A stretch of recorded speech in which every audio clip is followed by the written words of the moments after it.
Hello বন্ধুরা, আমি এখন এই ভিডিওর মধ্যে বাংলা সিনেমাগুলো মাল্টিপ্লেক্স চেনে কত টাকা করে ইনকাম করেছে সেটা নিয়ে কথা বলবো। তবে তার আগে সবার আগে যদি ছাবার কথা বলি, ছাবা প্রথম সপ্তাহে ওয়েস্ট বেঙ্গলের কালেকশন একটা অ্যাপ্রক্সিমেট পাওয়া গেছে, যেখানে বোঝা যাচ্ছে প্রায় 2.5 কোটি টাকার মতো এই সিনেমাটা বক্স অফিস কালেকশন করেছে, যেটা ওয়েস্ট বেঙ্গল থেকে ছাবা, যেটা কিন্তু ইটসেলফ একটা দারুণ খবর। এবং সেটা এখনও চলছে এবং এই স্পিকারটা কিন্তু আস্তে আস্তে আরও বাড়বে। সেটা যে সময়ের অপেক্ষা কোন জায়গায় গিয়ে দাঁড়ায়। এবার যদি বাংলা সিনেমার মাল্টিপ্লেক্সনের যদি বক্স অফিস কালেকশন নিয়ে কথা বলি, তাহলে সত্যি বলে সত্যি কিছু নেই, এই সিনেমাটা যে চতুর্থ সপ্তাহে এসে প্রায় 5 লক্ষ টাকার মতো কামিয়েছে, যার মধ্যে 4 লক্ষ টাকা ওয়েস্ট বেঙ্গল থেকে এবং 1 লক্ষ টাকা ন্যাশনালি, এবং টোটাল গিয়ে প্রায় 51 লক্ষ টাকা এই সিনেমাটা এখন অবধি কামিয়েছে মাল্টিপ্লেক্সের থেকে, মানে সিনেপলিস, পিভিআর, আইনক্সে মিলিয়ে। এবার যদি বিনোদিনী সিনেমাটার কথা বলি, 4 নম্বর সপ্তাহে প্রায় 2 লক্ষ টাকার মতো কামিয়েছে এই সিনেমাটা, এবং প্রায় 31 লক্ষ টাকা মাল্টিপ্লেক্স চেন থেকে এই সিনেমাটা এখন অবধি কামাতে পেরেছে। এই রাত তোমার আমার এই সিনেমাটা তার তৃতীয় সপ্তাহে শেষে প্রায় 8 লক্ষ টাকার মতো কামিয়েছে, এবং টোটাল গিয়ে 3 সপ্তাহে শেষে প্রায় 40 লক্ষ টাকার মতো কামিয়েছে এই সিনেমাটা মাল্টিপ্লেক্স চেন থেকে। এটা কিন্তু একটা ভালো রকম প্রফিটেবল ভেঞ্চার, এটা পরিষ্কার বোঝা যাচ্ছে যে সময়ের অপেক্ষা তারা অ্যানাউন্সমেন্ট করবে বলে।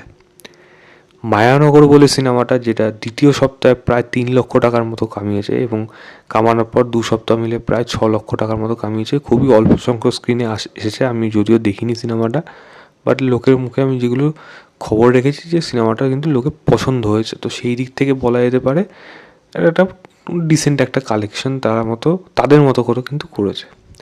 এবার যদি সেই সিনেমাটার কথা বলি, বোঝেননি, রুকো সবার করো, এখন আমি কথা বলছি বাবু চো না সিনেমাটা নিয়ে, যেটা মাল্টিপ্লেক্স চেন থেকে কত টাকা কামিয়েছে, এবং যেই ফিগারটা এসছে সত্যি বলতে গেলে আমি যে আশা করেছিলাম তার থেকে কিন্তু বেটারই এসছে, এটুকু কিন্তু বলে যেতে পারি।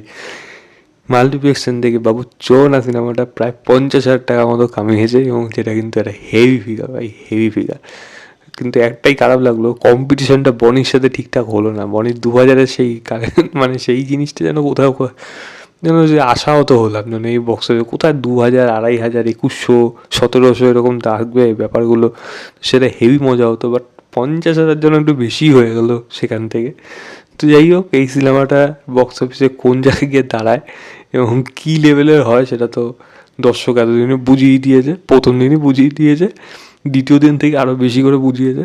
কপাল ভালো আমার, আমি এখনও বলবো হল মালিকদের আমি ধন্যবাদ জানাবো, অত কম সংখ্যক লোকেও তো সারা সিনেমাটা চালিয়েছে, এটাই সবথেকে বড়ো কথা।